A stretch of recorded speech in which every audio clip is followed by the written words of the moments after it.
this video. Today we will discuss about zero trust architecture. Zero trust architecture, what is zero trust architecture? What is zero trust all about? What are the things that you should know from a security standpoint, a cyber security standpoint, an information security standpoint for zero trust architecture? What is this term all about? Why is it more relevant under this pandemic situation of COVID? What are the things that we need to be careful about? What are the use case scenarios? What are the pros and cons?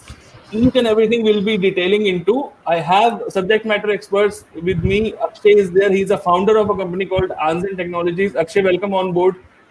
Thanks for having me, Love. Yeah, so the topic of today we've choosing this topic for a specific reason because in the past couple of videos we've been covering concepts that are out there, which have been known to be unknown, if I can say that, as a matter of fact, have been latest buzzwords. We spoke about SOAR. And in the same sense, today we are sitting here and we are going to discuss about what is a zero trust architecture, what is a zero trust framework, what is a zero trust network, what is a zero trust approach towards security. So before I start with zero trust approach or zero trust architecture, the key thing to note over here is how is this different from your traditional security strategy? How is this different from your traditional data security or network security approach? So one concept that comes into mind is in traditional networks, what happens, Love, is that we tend to follow something we call as a trust but verify approach. So when I say trust but verify approach, what we are saying is that I as an information security team or an information security head or as an organization, I will identify the trusted people and the untrusted people, the trusted assets, the untrusted assets, the trusted zone, the untrusted zone, the trusted network, the untrusted network. I will bifurcate between internal network and the external network or the internet. And basis on, so I am putting more and more trust into my trusted networks, trusted people, trusted assets, and I'm trying to protect as much as possible the untrusted zone, the untrusted network, the untrusted assets, and the untrusted actors. Right. So what over time what we've realized is that the insider threat to an organization is kind of ignored. So we have a tendency as even as humans, or as when we're designing networks or security strategies, we have a habit of trusting by default the people, the network, the assets, the resources that are inside the network, and we are safeguarding and putting all our attention towards protecting threats, attacks from the outside or the untrusted network. Right. So this is where the zero trust approach comes in. Interestingly enough, the zero trust approach goes ahead and says that trust nobody. The zero trust principle, it says trust nobody. In fact, the zero trust approach goes ahead and says that trust is in itself a vulnerability. The fact that you're trusting somebody, the fact that you are not expecting anybody and everybody to be a potential source of an attack or a threat, is that your security strategy is lagging. So even with all the robust infrastructures, with the proper network segregation, asset segregation, and all of that, over a number of years, organizations are still facing major breaches. And especially when we are talking about scenarios like this pandemic situation where people are working more and more from home, new threat actors, new threat vectors, and new threat areas attack surfaces come into being. So how do I then, so from my traditional definition of having attack surfaces, from my traditional definition of having trusted and trusted zones, and then just protecting the trusting the trusted zone and protection from the untrusted zone, there is a lot of surface that gets left behind, which may be potential for more attacks to happen. So this is where the zero trust architecture or zero trust framework comes into being. So if I were to define it, I would say that it's an approach, it's an initiative, it's a strategy. Zero trust in itself is a strategy. What we are saying is, I am protecting my organization from any kind of an attack, any kind of a threat, any kind of a breach, by eliminating the concept of trust from the architecture entirely. So I am not trusting anybody. Everybody is the same for me now, whether it's an internal asset, whether it's an internal network, whether it's an external asset or external network. Now, easier said than done. The obvious question is, this sounds like something that may require a lot of work. Yes, very much so. You need to change. You have to shift the whole security paradigm. You have to shift the whole strategy. You have to shift the whole way in which you are approaching your network, your security, and that is what it talks about. So, I mean, zero trust concept was coined and termed by a gentleman named Mr. John Kinderwag in 2010. So he was then the vice president of Forrester Research, and he coined this term.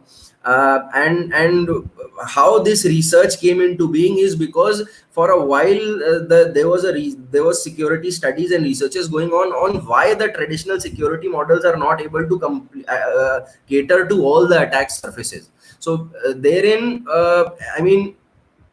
so he established on what we call as a broken trust model, is that the trust in itself does not exist anymore. So what I'm saying is that I am not assuming that any user can be trusted. So it may be an internal user, it may be a person, it may be an employee, it may be a person handling a service, a server, an architecture. He may be known to me, but I still do not trust that person.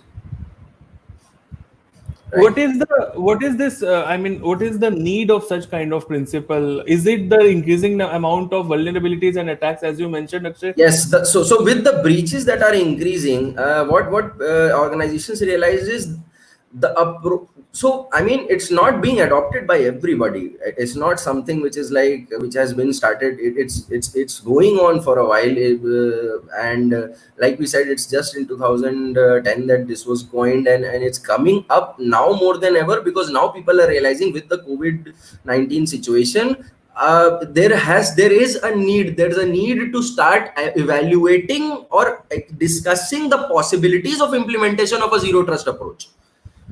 Right, because no matter how much security you had, when people start working from home, suddenly a lot of our controls kind of went for a toss. And then what we realized is there is new surfaces that have come up, new attack surfaces, hidden attack surfaces that have come up, with the dispersed personnels, with the dispersed access to the resources.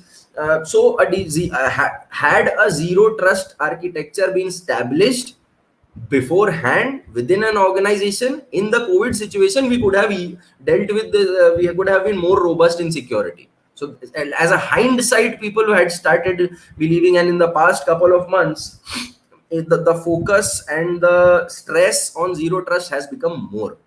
And now organizations are currently evaluating these architectures, these frameworks, these solutions, and just seeing how they can implement this.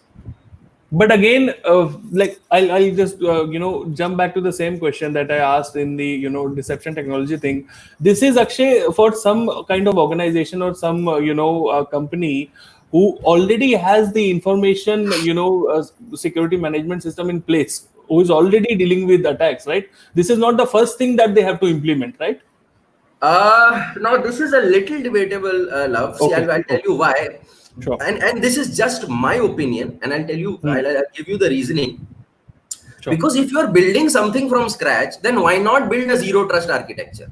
That is what my point of thought is. Yeah. Because it would make more time for me to change my architecture, to change my approach, to change my thought process.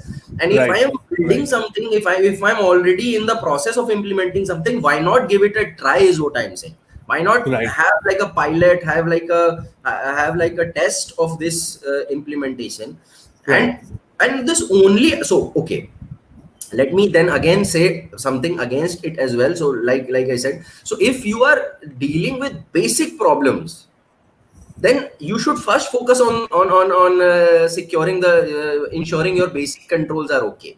Right. Right. Obviously, this is something in a scale of an organization whose current traditional security methods are not being able to protect them. If it is Ah, working, if it is absolutely. working for Yeah. you, if it is something, if you're able to manage the COVID situation, if you're able to manage remote work from home, if you're able to manage remote services, and if you're not facing as many breaches as the other person or the organization, then you might not have a need to implement this. So again, Yeah. it depends Right. on Right. your need and what is required for you. But Right. yes, I mean, implementing something from scratch as an entirely new concept is would in theory would seem simpler than if I have to change things inside my organization, because then it becomes Yes. a full project, Yes. right? So now if I go ahead and talk about what are the things that comprise of this zero trust architecture. So what I'm saying is that in zero trust, so in traditional security, we have something called as an attack surface. So attack surface in by principle, in definition, is any way through which an attack can happen. So my web application becomes an attack surface. My mobile applications become an attack surface through BYOD. So all these things become attack surfaces, right? So my websites, my database servers, my DMZ server, all this. So zero trust architecture goes ahead and says that I identify a protect surface. So instead of focusing my attention on attack surfaces, I will go ahead and define a protect surface. I will make that protect surface dynamic, and I will ensure a concept of which we call as a micro perimeter around this protect surface, and I will ensure proper controls and everything inside this protect surface. Now I'll go ahead and explain all of this in a little bit of a detail, because a couple of terms were introduced in this one line that I spoke about. So what is a protect surface?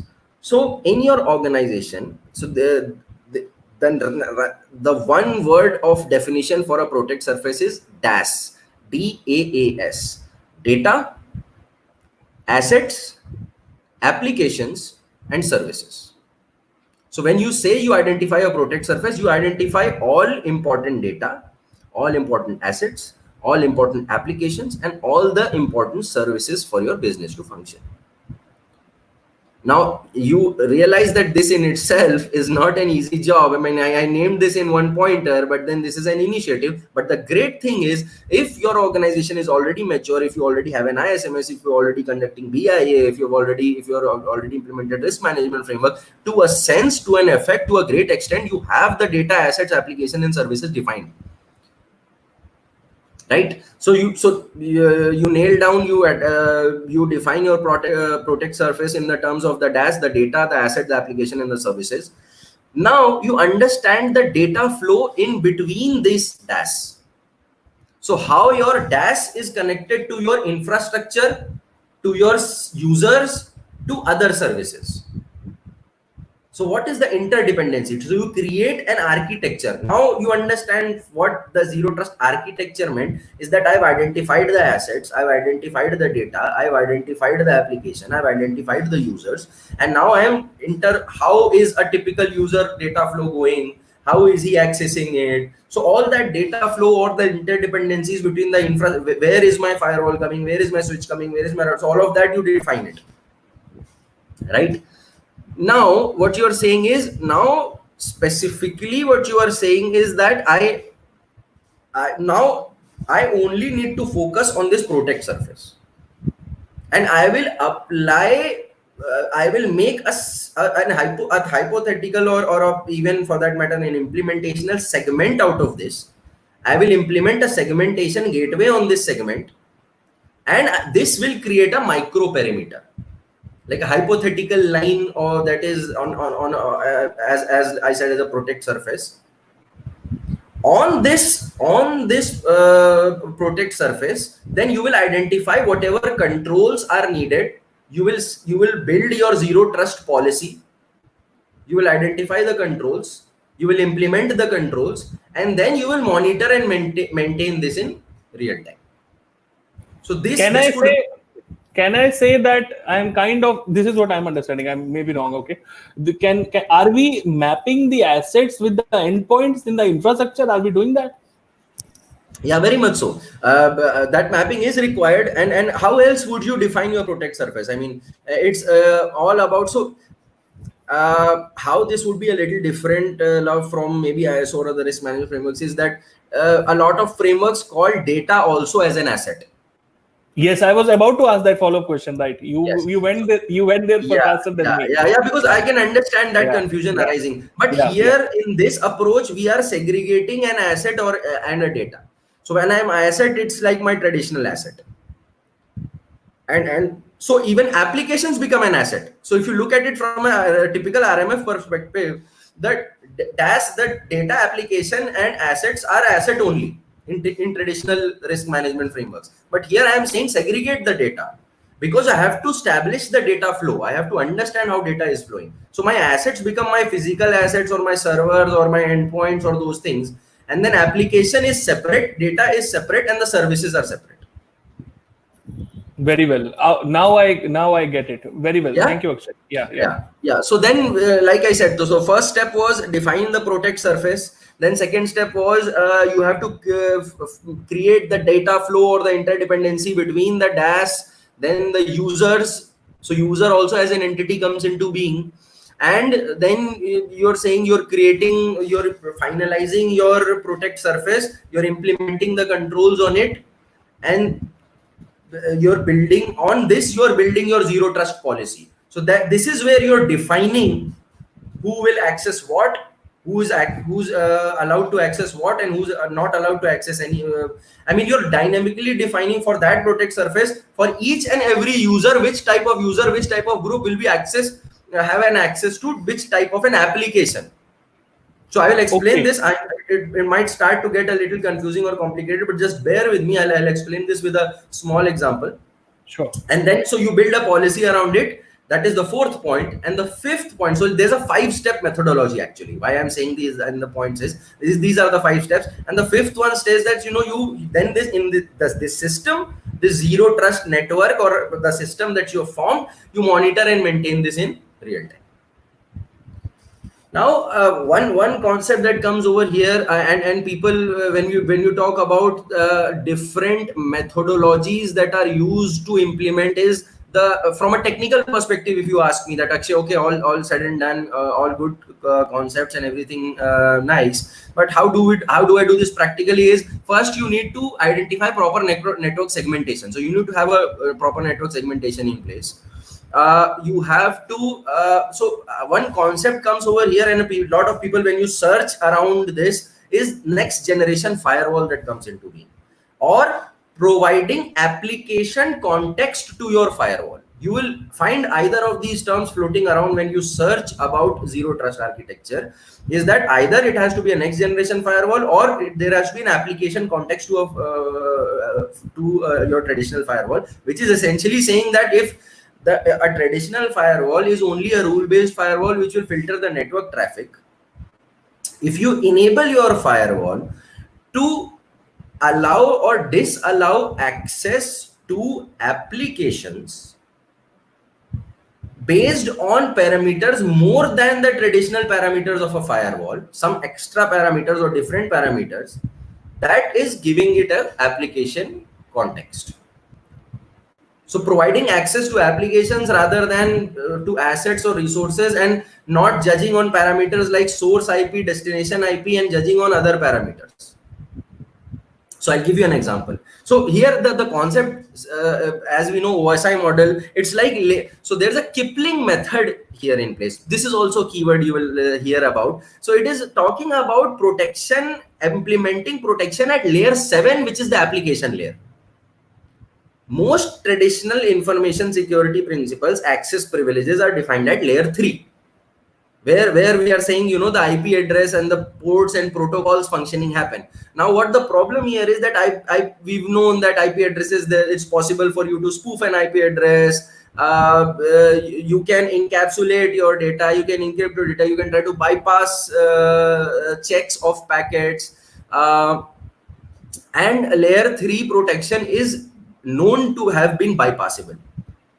The firewalls, IDSs, IPSs, they are known techniques to bypass this. So layer 7, what it says is that forget about all of this. I'm not even concerned about the network traffic.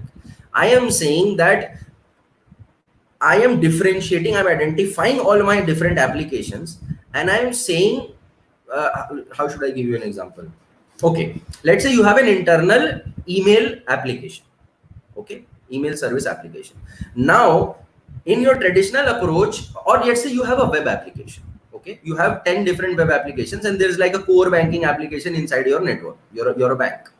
And what you're saying is that now I will protect my core banking application as a unique asset system, rather than saying that I am trying to protect all traffics on 80 and 443. So I hope I'm getting to you that now Yes. this becomes like a protection piece for me. This becomes a crucial part of my protect surface, where I was talking about the data, the application, the task which I was talking about. And so important thing over here is that you are focusing on the application part of it. So my core banking application, my internal application, the application becomes a focus for me, rather than I am just saying that any and every web traffic should be protected. I think, can I say that is it a kind of implicit deny to all the other remaining applications, Yes, right? yes, Like we have yes. that rule. Yeah, yeah. It's exactly denied to everybody and Right, dynamically allowed to people. right. So Got it that's now. what Yeah. we're talking about. So Good. yeah, so I could go ahead and say that in a typical firewall, you'll have a source, a destination, a port, and a protocol, and the source, destination, port, and protocol define the who, where, what, and how, or sorry, who, where, and what, right? And so what happens in the layer 7 protection is that now you could go ahead and you can define a identifier for a user. You can assign application IDs to your applications. You can define the time in which the access is to be given. You can define the limitations to the access. You can define where which object is to be accessed. You can define justification of why it is being accessed and how will it be accessed. So your typical query or your rule will become, if the user ID is uh, system administrator and application ID is admin portal, and during 10 a.m. to 5 p.m. where in Mumbai location, why, because of upgrade or some reason, and how using this service, then allow, otherwise deny. So then you can create IDs, you can create users and specific points of applications, right? And then you can differentiate how it will happen on premise, how it will happen remotely, how it will happen on cloud. So all of those specific definitions you can create, and all of those things you can create. And this is the core and the crux of love the zero trust architecture. Obviously segmentation plays a role here, identity and access management comes into picture. So we were discussing about identity and access management. Now identity and access management from a solution point of view, I'm not speaking, I'm talking about identity and access management as a concept, because ultimately that's what you're doing. You're creating user IDs, you're creating Right. application IDs, you're defining accesses. So this is essentially, then after the network segmentation, you're defining a well built identity and access management strategy. You have to define a well and robust event logging mechanism, who is accessing when and where, so for troubleshooting, for incident analysis, and you and redefine your network and your policies as such. Very well, Akshay. I think this is what is currently going in my mind. I'll try to tell you. Very nice, nicely explained. First of all, and secondly, I got your point now. This is something that an organization should think before implementing the initial infrastructure setup, because you are absolutely right there. This is more troublesome for somebody to do a change. I think it will involve a lot of change from that Yes, perspective. yes, and it involves a lot of sitting on a drawing board, making Yeah, architectures, because see, the point over here is we can't disrupt the business that we are already doing.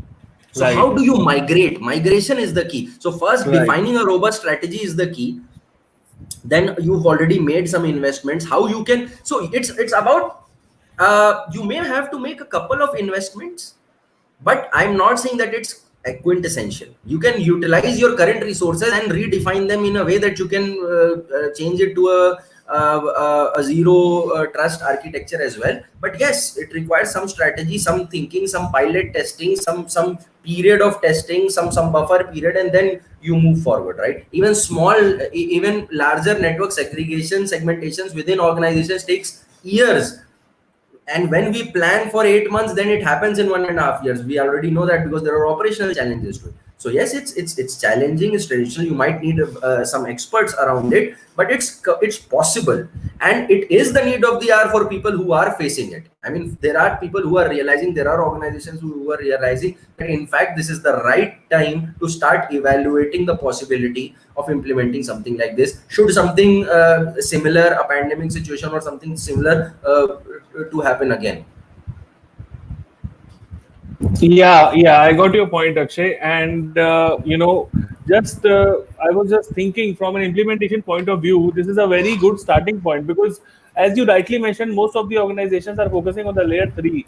If we start focusing on layer seven altogether, the scenario changes. The Yes, theory, the principle, everything changes. There's a yes. different approach to it altogether.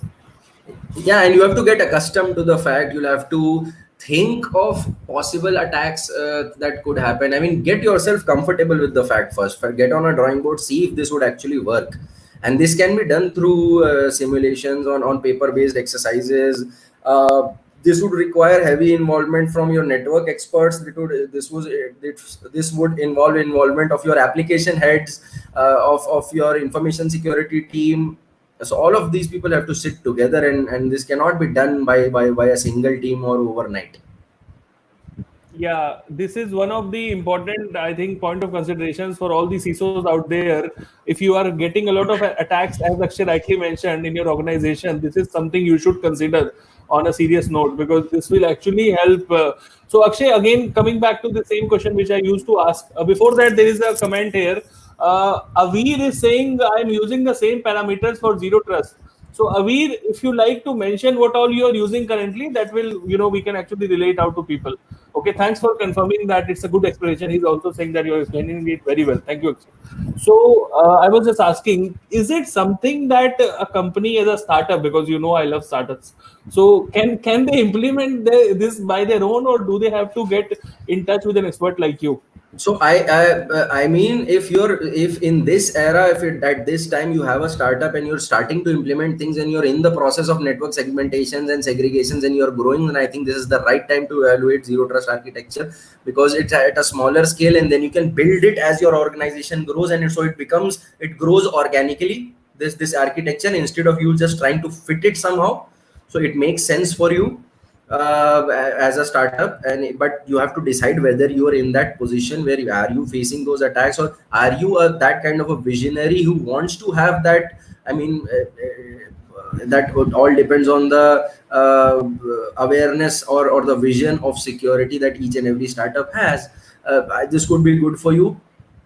What if I Yes. am a cloud startup? What if I am a cloud startup? I think that then I would need this kind of setup, right? Yeah, I mean, so even if you're working with endpoints and servers, and if you're a cloud startup as well, you need this approach. Obviously, you need this, Yes, yes, and if you're a service provider, you might need this as well. yes.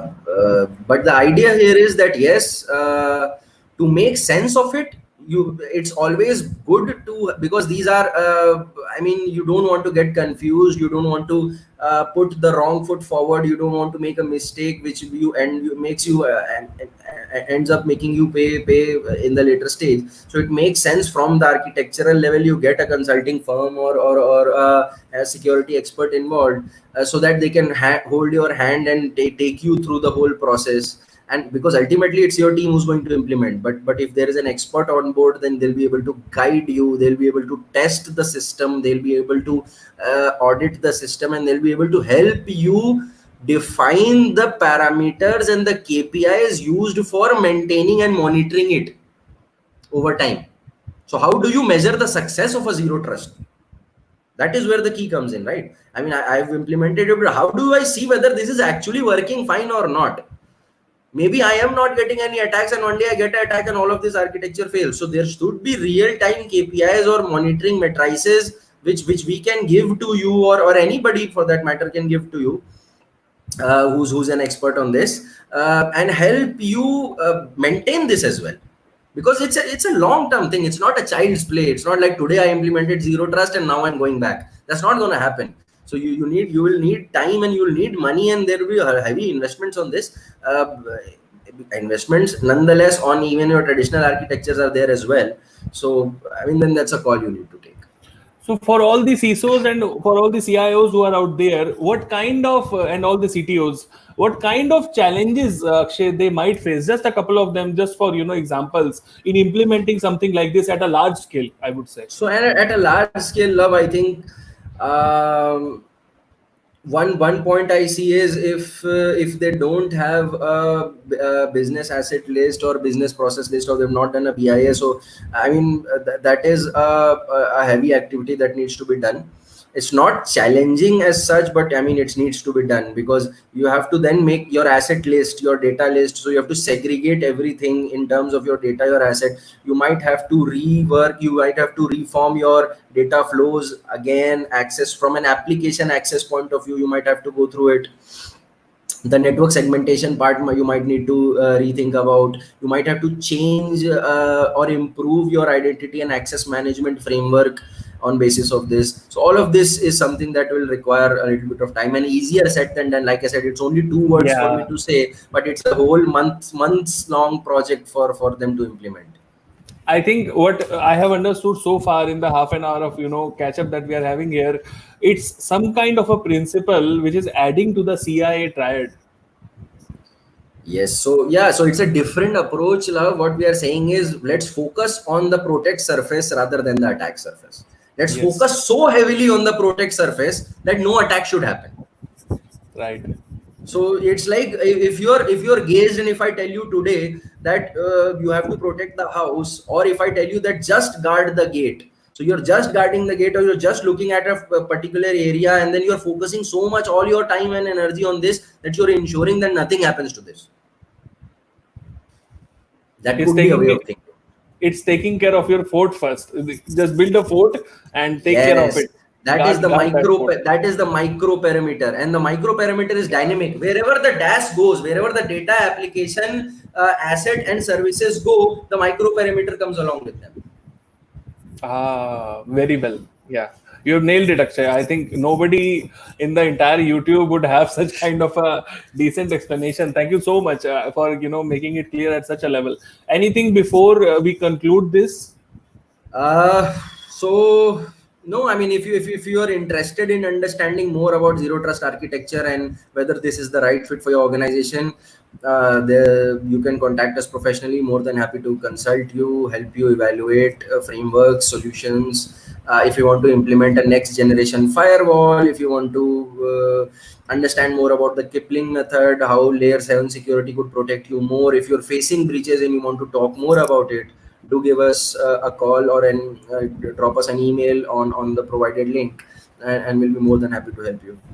Yes, anyone would like to, get in touch with Anzen, the link is there in the description of this video. You can easily get in touch with them. The email address is there, the phone numbers are there. Just don't hesitate to, think about like this is something that you have since heard for the first time.